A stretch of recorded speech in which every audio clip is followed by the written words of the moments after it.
Unang biyahe natin para sa araw na to. Camella Glenmont sa Uyo, papuntang Bertis North. Ang pamasahe, 110 pesos, cashless payment.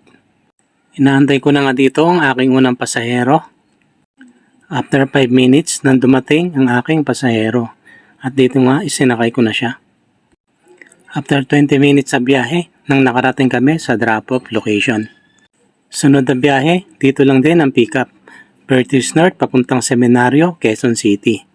Ang pamasahe, 78 pesos, cashless payment.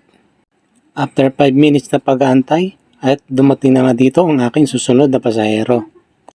Pagkasakay nga dito ni ma'am ay nakiusap sa akin na kung pwede ay mayroon lang siyang dadaanan. At dito nga, hininto ko muna dito dahil meron siyang bibiling pagkain.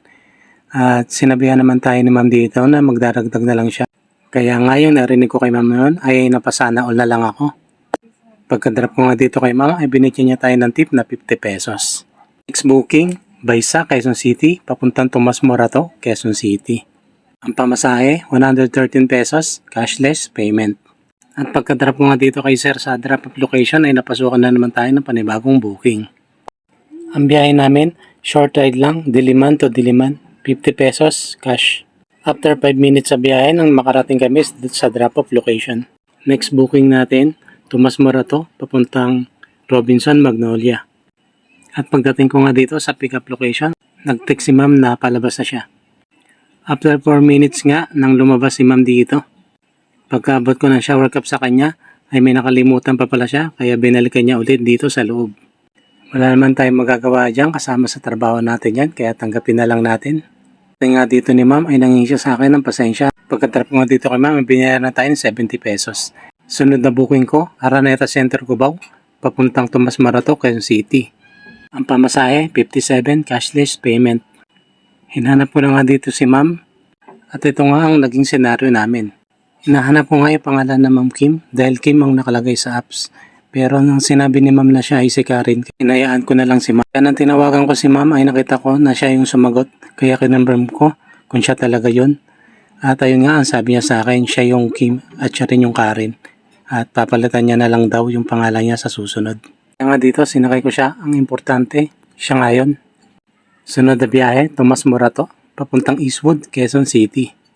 Pagkarating ko sa pick-up location, ay nakaabang na sa akin dito si ma'am at tinabot ko na sa kanya dito ang shower cup at ang kanyang helmet na gagamitin. Kinonfirm ko na rin dito kung tama yung drop-off location namin. Pang-8 booking, Boni Serrano, Quezon City. Ang drop-off, STI Cubao. At pagka-drop ko nga dito kay ma'am ay binayaran niya tayo ng 61 pesos. Pang-15 booking, Ayala Mall, Pasig, papuntang Bagong Ilog, Pasig. Tinanong ko nga si ma'am dito kung siya ba yung aking pasahero. Pero sinabi niya na hindi raw siya yun. Kaya lumipat ako ng pesto para magabang. Nakita ko na nga dito yung susunod kong pasahero. Inabot ko na nga sa kanya dito yung shower cap at ang helmet. Pagka-drop ko nga dito kay ma'am ay napasukan tayo ng ating pang-17 na booking. Medyo malayo na naman yung pick-up location dahil umabot siya ng 7 minutes sa biyahe papunta sa pick-up. Nasanay na lang din ako sa mga ganitong klaseng booking, lalo na pag walang masyadong rider na area na ito. Pagkarating ko nga dito, ito nga, inabot ko na kay ma'am ang shower cap at ang kanyang helmet na gagamitin. Pagka-drop ko nga dito kay ma'am ay binayaran niya tayo ng 100 pesos. Exactly 9 PM nga nang makarating ako dito sa BGC at nag-set destination na rin ako dito para makauwi na. Pero nabigo nga ako dito kaya ang ginawa ko ay bumaba na lang ako papunta ng Pasig. At pagbaba ko nga ng Pasig, nakachamba nga ako dito ng aking pang 34 na booking. Ang drop-off location ay malapit na lang din sa bahay. Ang biyahe namin mula dito sa Ortigas, papuntang Luzon Avenue, Old Balara, Quezon City. At pagka-drop ko nga dito kay ma'am sa drop-off location ay hindi ko na siya siningil dahil naka-cashless payment siya.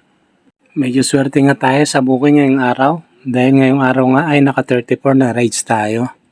Lumabas nga pala ako mga loads ng 7 AM ng umaga. At nakauwi ako sa bahay ng 11 PM. At kumita tayo lahat-lahat mga loads ng 2,500 at nakakuha tayo ng incentive na 525 pesos. So matotal, naka 3,000 pesos din tayo ngayong araw na to. Ganun talaga ang bawat biyahe natin mga lods, swertihan lang din.